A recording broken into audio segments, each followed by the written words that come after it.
बाबा मिल गए सारी खुशियाँ। बाबा मिल गई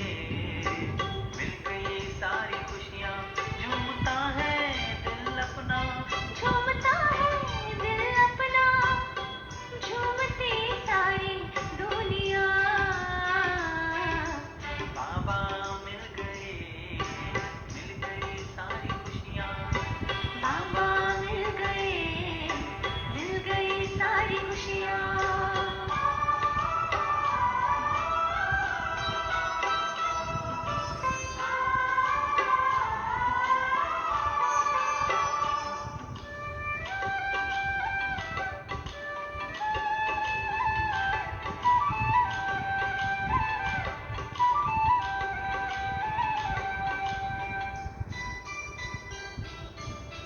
भिगो दिया अंतर को स्नेह की वर्षा कर, भर लिया बाहों में अपने मन को हर्षा कर।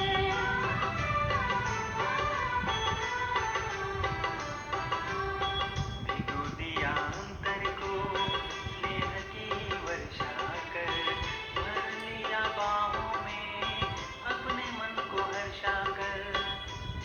जीवन की बगिया में चली रे शीतल पुरवैया।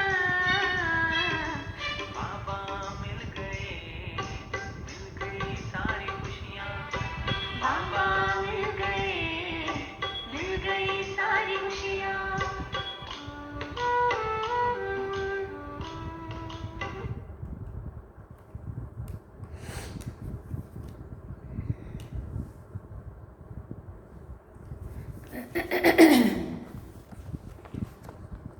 ओम शांति।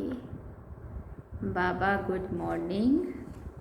आज बाबा के 27 अप्रैल 2024 के महावाक्य हैं। बाबा ने सार में कहा, मीठे बच्चे, तुम आए हो बाप से हेल्थ, वेल्थ और हैप्पीनेस का वर्षा लेने। ईश्वरीय मत पर चलने से ही बाप का वर्षा मिलता है। बाबा ने प्रश्न पूछा, बाप ने सभी बच्चों को विकल्प जीत बनने की युक्ति कौन सी बताई है? तो बाबा ने उत्तर में कहा, विकल्प जीत बनने के लिए अपने को आत्मा समझ भाई भाई की दृष्टि से देखो। शरीर को देखने से विकल्प आते हैं, इसलिए भ्रिकुटी में आत्मा भाई को देखो। पावन बनना है तो ये दृष्टि पक्की रखो। निरंतर पतित पावन बाप को याद करो। याद से ही कट निकलती जाएगी, खुशी का पारा चढ़ेगा और विकल्पों पर विजय प्राप्त कर लेंगे। ओम शांति। शिव भगवान उवाच अपने शालिग्रामों प्रति। कौन है शालिग्राम? हम सभी आत्माएं। शिव भगवान उवाच है तो जरूर शरीर होगा तब तो वाच करेगा ना, तन का आधार लेगा तब तो बोलेगा ना। बोलने के लिए मुख जरूर चाहिए, तो सुनने वालों को भी कान जरूर चाहिए। आत्मा कानों द्वारा सुनेंगी। हम सभी आत्माएं और बाबा को मुख का आधार चाहिए बोलने के लिए। आत्मा को कान मुख चाहिए। अभी तुम बच्चों को ईश्वरीय मत मिल रही है, जिसको राम मत कहा जाता है। दूसरे फिर है रावण मत पर। ईश्वरीय मत और आसुरी मत। ईश्वरीय मत आधा कल्प चलती है। बाप ईश्वरीय मत देकर तुमको देवता बनाते हैं, फिर सतयुग त्रेता में वही मत चलती है। वहाँ जन्म भी थोड़े होते हैं क्योंकि योगी लोग हैं, और द्वापर कलयुग में रावण मत, यहाँ जन्म भी बहुत हैं और भोगी लोग हैं, इसलिए आयु भी कम होती है। बहुत संप्रदाय हो जाती है और बहुत दुखी होते हैं। राम मत वाले फिर रावण मत से मिल जाते हैं तो सारी दुनिया की रावण मत हो जाती है। फिर बाप आकर सबको राम मत देते हैं, ईश्वरीय मत जिसको कहा। सतयुग में है राम मत, ईश्वरीय मत, उसको कहा जाता है स्वर्ग। ईश्वरीय मत मिलने से स्वर्ग की स्थापना हो जाती है आधा कल्प के लिए। वो फिर पूरी होती है तो रावण राज्य होता है, उसको कहा जाता है आसुरी मत। अब अपने से पूछो, हम आसुरी मत से क्या करते थे, ईश्वरीय मत से क्या कर रहे हैं। आगे जैसे कि नरकवासी थे फिर स्वर्गवासी बनते हैं शिवालय में। सतयुग त्रेता को शिवालय कहा जाता है। जिस नाम से स्थापना होती है तो ज़रूर उनका नाम भी रखेंगे ना, तो वो है शिवालय जहाँ देवता रहते हैं। रचयिता बाप ही तुमको ये बातें समझा रहे हैं। क्यों क्या रचते हैं वो भी तुम बच्चे जानते हो। सारी रचना इस समय तुमको उनको बुलाती है, हे पतित पावन व हे लिबरेटर, रावण के राज्य से व दुख से छुड़ाने वाले। अभी तुमको सुख का मालूम पड़ा है तब इसको दुख समझते हो, नहीं तो कई इसको दुख थोड़ी समझते हैं। जैसे बाप नॉलेजफुल है, मनुष्य सृष्टि का बीज रूप है, तुम भी नॉलेजफुल बनते हो। जैसे बाप नॉलेजफुल है, बाबा के पास सारा आदि मध्य अंत का ज्ञान है, तो बाबा ने हम बच्चों को भी दिया ना वो। तो बाबा कहते हैं तुम भी नॉलेजफुल बनते हो। बीज में झाड़ की नॉलेज होती है ना, परंतु वो है जड़। अगर चैतन्य होता तो बता देता। दुनिया में जो भी पेड़ पौधे होते हैं उनका वो बीज होते हैं और ऊपर झाड़ फैलता है, उनको भी ये सारी नॉलेज होती। पर अगर वो बोलने वाला होता तो वो भी सब बताता। ऐसे ही बाबा चैतन्य है तो बाबा सारा सृष्टि का बीज रूप है, तो बाबा हम सबको अपने पूरे झाड़ का विस्तार सुनाता है। तुम चैतन्य झाड़ के हो इसलिए झाड़ को भी जानते हो। बाप को कहा जाता है मनुष्य सृष्टि का बीज रूप, सत्य चित्त आनंद स्वरूप। इस झाड़ की उत्पत्ति और पालना कैसे होती है ये भी कोई नहीं जानते। ऐसे नहीं कि नया झाड़ उत्पन्न होता है, ये भी बाप ने समझाया है। पुराने झाड़ वाले मनुष्य बुलाते हैं कि आकर रावण से लिबरेट करो, क्योंकि इस समय सब रावण राज्य में है। मनुष्य तो ना रचयिता को ना रचना को जानते हैं। खुद बाप बतला रहे हैं, मैं एक ही बार हेवन बनाता हूँ, हेवन के बाद फिर हेल बनता है। रावण के आने से फिर वाम मार्ग में चले जाते हैं। सतयुग में हेल्थ, वेल्थ, हैप्पीनेस सब कुछ है। तुम यहाँ आए हो बाप से वर्षा लेने हेल्थ, वेल्थ, हैप्पीनेस का, क्योंकि स्वर्ग में कभी दुख होता नहीं है। तुम्हारे दिल में है कि हम कल्प कल्प पुरुषोत्तम संगम युग में पुरुषार्थ करते हैं। नाम ही कैसा अच्छा है, और कोई युग को पुरुषोत्तम थोड़ी कहते हैं। उनमें तो सीढ़ी नीचे उतरते जाते हैं, बाप को बुलाते भी हैं, समर्पण भी करते हैं, लेकिन ये मालूम नहीं रहता है कि बाप कब आएगा। पुकारते तो हैं, ओ गॉड फादर लिबरेट करो, गाइड बनो। लिबरेटर बनेंगे तो ज़रूर आना पड़े, फिर गाइड बनकर ले जाना पड़े। अब बाप बच्चों को बहुत दिनों के बाद देखते हैं तो बड़ा खुश होते हैं। वो है हद का बाप और ये है बेहद का बाप। बाबा ने कहा उन माँ बाप को बड़े दिनों के बाद बच्चों को देखते हैं तो कितनी खुशी होती है, खुशी के मारे आंख में आंसू भी आते हैं। तो यहाँ तो ये बाप कब कितने समय के बाद मिला है, तो बाबा को भी खुशी होती है ना। बाबा क्रिएटर है, रच करके फिर उनकी पालना भी करते हैं। पुनर्जन्म तो लेना पड़ता है ना। किसी को 10 किसी को 12 बच्चे होते, परंतु वो सब हैं हद के सुख जो कागविष्टा समान है। तमो प्रधान बन जाते हैं। तमो प्रधान में सुख बहुत थोड़ा है। तुम सतो प्रधान बनते हो तो बहुत सुख होता है। सतो प्रधान बनने की युक्ति बाप आकर बताते हैं। बाप को ऑल माइटी अथॉरिटी कहा जाता है। मनुष्य समझते हैं गॉड ऑल माइटी अथॉरिटी है तो जो चाहे सो कर सकते हैं, मरे को जिंदा कर सकते। एक बार कोई ने लिखा, अगर आप भगवान हैं तो मक्खी को जिंदा करके दिखाओ। ऐसे ढेर प्रश्न पूछते हैं। तुमको बाप ताकत देते हैं जिससे तुम रावण पर जीत पाते हो, बंदर से मंदिर के लाइट बनते हो। उन्होंने फिर क्या क्या बना दिया है पता नहीं। वास्तव में तुम सब सीताएं भक्तियां हो, आत्माओं के लिए कह रहे हैं बाबा। तुम सबको रावण से छुड़ाया है। रावण द्वारा तुमको कभी भी सुख नहीं मिल सकता। इस समय सब रावण की जेल में है, राम की जेल में नहीं कहेंगे। राम आते हैं रावण की जेल से छुड़ाने। रावण 10 सिर वाला बनाते हैं, उनको 20 भुजाएं दिखाई है। बाप ने समझाया है कि 5 विकार पुरुष में 5 विकार स्त्री में होते हैं। उनको कहते हैं रावण राज्य व विकार, 5 विकार रूपी माया का राज्य। ऐसे नहीं कहेंगे कि इनके पास बहुत माया है, माया का नशा चढ़ा हुआ है, नहीं।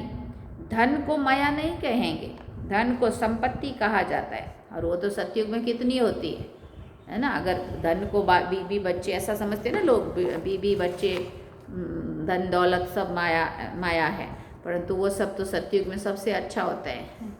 हाँ, बीबी भी सुंदर होती है, स्मार्ट होती है ना, बच्चे भी सुख देने वाले होते हैं और धन दौलत की भी कमी नहीं होती है। अगर वो माया होती तो सतयुग में भी होती ना वो चीज़, परंतु सतयुग में उसको सब कुछ इतना अच्छे से अच्छा है, फिर भी उसको माया नहीं कहा। बाबा कहते तुम बच्चों को संपत्ति आदि बहुत मिलती है, तुमको कुछ भी मांगने की दरकार नहीं रहती, क्योंकि ये तो पढ़ाई है ना। पढ़ाई में मांगना होता है क्या? टीचर जो पढ़ाएंगे वो स्टूडेंट पढ़ेंगे, जितना जो पढ़ेंगे उतना पाएंगे, है ना। मांगने की बात नहीं है, इसमें पवित्रता भी चाहिए। एक अक्षर की भी वैल्यू देखो कितनी है, पद्मा पदम। बाप को पहचानो, याद करो, बाप ने पहचान दी है। जैसे आत्मा बिंदी है वैसे मैं भी आत्मा बिंदी हूँ। वो तो एवर पवित्र है, शांति ज्ञान पवित्रता का सागर है। एक की ही महिमा है, सबका पोजीशन अपना अपना होता है। फिर बाबा ने कहा नाटक भी बनाया है कण कण में भगवान। जिन्होंने नाटक देखा होगा वो जानते होंगे। जो महावीर बच्चे हैं उनको बाबा कहते हैं तुम भले कहाँ भी जाओ, सिर्फ साक्षी होकर देखना चाहिए, है ना। बुद्धि कहीं फंसनी नहीं चाहिए, डिटैच होके। अभी तुम बच्चे राम राज्य स्थापन कर रावण राज्य को खलास कर देते हो। यह है बेहद की बात। वो कहानियाँ हद की बना दी हैं। तुम हो शिव शक्ति सेना। शिव ऑल माइटी है ना, शिव की शक्ति लेने वाले, शिव की सेना तुम हो। उन्होंने फिर शिव सेना नाम रख दिया है। अब तुम्हारा नाम क्या रखें? तुम्हारा तो नाम रखा है प्रजापिता ब्रह्मा कुमार कुमारियाँ। शिव की तो सभी संतान है, सारी दुनिया की आत्माएं उनकी संतान है। शिव से तुमको शक्ति मिलती है। शिव बाबा तुमको ज्ञान सिखाते जिससे तुमको इतनी शक्ति मिलती है जो आधा कल्प तुम सारे विश्व पर राज्य करते हो। तुम्हारी ये है योग बल की शक्ति और उन्हों की है बाहुबल की शक्ति। भारत का प्राचीन राजयोग गाया हुआ है ना। चाहते भी हैं भारत का प्राचीन योग सीखें जिससे पैराडाइज स्थापन हुआ था। कहते भी हैं क्राइस्ट से इतने वर्ष पहले पैराडाइज था। वो कैसे बना? योग से। तुम हो प्रवृत्ति मार्ग वाले सन्यासी। वो घर बार छोड़कर जंगल में चले जाते हैं। ड्रामानुसार हर एक को पार्ट मिला हुआ है। इतनी छोटी सी बिंदी में कितना पार्ट है, इसको कुदरत ही कहेंगे। बाप तो एवर शक्तिमान गोल्डन एज है। अभी तुम उनसे शक्ति लेते हो, ये भी ड्रामा बना हुआ है। ऐसे नहीं कि 1000 सूर्यों से तेजो में है। वो तो जो जिसका भाव बैठता है उस भावना से देखते हैं। आंखें लाल लाल हो जाती हैं, बस करो, हम सहन नहीं कर सकते। बाबा कहते हैं वो सब भक्ति मार्ग के संस्कार हैं। ये तो नॉलेज है, इसमें पढ़ना है। बाप टीचर भी है, पढ़ा रहे हैं। इसको कहते हैं तुमको तमो प्रधान से सतो प्रधान बनना है। बाबा ने समझाया है here no evil, see no evil, talk no evil, think no evil, do no evil. सारी बातें मनुष्यों को पता नहीं है कि ये किसने कहा है। पहले बंदर का चित्र बनाते थे, अभी मनुष्यों का बनाते रहते हैं, परंतु वो हमारे लिए शिक्षा है, ये नहीं समझते हैं, है ना। बाबा ने भी नलिनी बच्ची का बनाया था। मनुष्यों को भक्ति का नशा कितना है। भक्ति का राज्य है ना, अभी होता है ज्ञान का राज्य, फर्क हो जाता है। बच्चे जानते हैं बरोबर ज्ञान से बहुत सुख होता है। फिर भक्ति से सीढ़ी नीचे उतरते हैं। हम पहले सतयुग में जाते हैं, फिर जूम मिसल नीचे उतरते हैं। 1250 वर्ष में 2 सीढ़ी नीचे उतरते हैं। हम पहले सतयुग में जाते हैं, फिर जूम मिसल नीचे उतरते हैं। फिर बाबा ने कहा 1250 वर्ष में 2 कला कम होती है। चंद्रमा का मिसाल है ना, चंद्रमा को ग्रहण लगता है, कलाएं कम होने लगती है, फिर धीरे धीरे कलाएं बढ़ती हैं तो 16 कला हो जाता है। वो है अलग काल की बात, ये तो बेहद की बात है। इस समय सभी पर राहु का ग्रहण है। ऊंचते ऊंच है बृहस्पति की दशा, नीच में नीची है राहु की दशा। एकदम दिवाला निकाल देते हैं। बृहस्पति की दशा से हम चढ़ते हैं और ऊंच बनते हैं। वो बेहद के बाप को जानते नहीं हैं। अब राहु की दशा तो बरोबर सब पर है, ये तुम जानते हो और कोई नहीं जानता है। राहु की दशा ही इंसॉल्वेंट बनाती है। बृहस्पति की दशा से सॉल्वेंट बनते हैं। भारत कितना सॉल्वेंट था, एक ही भारत था। सतयुग में राम राज्य पवित्र राज्य होता है जिसकी महिमा होती है। अपवित्र राज्य वाले गाते हैं मैं निर्गुण हारे में कोई गुण नहीं। ऐसी संस्थाएं भी बनाई है, निर्गुण संस्था। अरे ये तो सारी दुनिया निर्गुण संस्था है, एक की बात थोड़ी है। बच्चे को हमेशा कहा जाता है महात्मा कहा जाता है।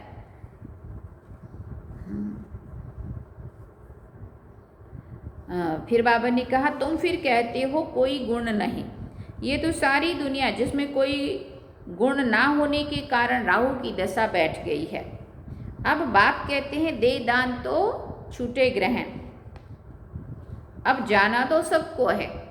देह सहित देह के सभी धर्मों को छोड़ो, अपने को आत्मा निश्चय करो। तुमको अब वापिस जाना है। पवित्र ना होने के कारण वापिस कोई जा ना सके। अब बाप पवित्र होने की युक्ति बताते हैं। बेहद के बाप को याद करो। कई कहते हैं बाबा हम भूल जाते हैं। बाप कहते हैं मीठे बच्चे, पतित पावन बाप को तुम भूल जाएंगे तो तुम पावन कैसे बनेंगे। विचार करो कि ये क्या कहते हो। जानवर भी कभी ऐसे नहीं कहेंगे कि हम बाप को भूल जाते। तुम क्या कहते हो, मैं तुम्हारा बेहद का बाप हूँ, तुम आए हो बेहद का वर्षा लेने। निराकार बाप साकार में आए तब तो पढ़ाए ना। अभी बाप ने इनमें प्रवेश किया है। अभी बाप ने इनमें प्रवेश किया है। यह है बाप दादा। दोनों की आत्मा इस भ्रिकुटी के बीच में है। तुम कहते हो बाप दादा तो जरूर दोनों आत्माएं होंगी, शिव बाबा और ब्रह्मा की आत्मा। तुम सब बने हो प्रजापिता ब्रह्मा, कुमार और कुमारियाँ। तुमको नॉलेज मिलती है तो जानते हो हम भाई भाई, हम भाई भाई हैं। फिर प्रजापिता ब्रह्मा द्वारा हम भाई बहन बनते हैं। ये याद पक्की चाहिए। परंतु बाबा देखते हैं कि बहन भाई में भी नाम रूप की कशिश होती है। बहुतों को विकल्प आते हैं। अच्छा शरीर देखकर फिर विकल्प आते हैं। अब बाप कहते हैं अपने को आत्मा समझ, भाई भाई की दृष्टि से देखो, है ना। देह भान से अभिमान से ऊपर उठ करके आत्मा आत्मा भाई भाई देखो। आत्मा सब ब्रदर्स हैं। ब्रदर्स हैं तो बाप जरूर चाहिए। सबका बाप एक है। सभी बाप को याद करते हैं। अभी बाप कहते हैं सत्तो प्रधान बनना है तो माम एकम याद करो। याद जितना करेंगे तो कट निकलती जाएगी, खुशी का पारा चढ़ेगा और कशिश होती रहेगी। नंबरवार पुरुषार्थ अनुसार जितना जितना जैसा जैसा पुरुषार्थ हमारा अच्छा होगा, तीव्र होगा, उतना ही कशिश और बढ़ती जाएगी। अच्छा मीठे मीठे सिकेल दे बच्चों प्रति माता पिता बाप दादा का याद प्यार और गुड मॉर्निंग। रूहानी बाप की रूहानी बच्चों को नमस्ते। हम रूहानी बच्चों की रूहानी माता पिता बाप दादा को दिल व जान सिक व प्रेम से याद प्यार, गुड मॉर्निंग, नमस्ते, थैंक यू बाबा, शुक्रिया बाबा।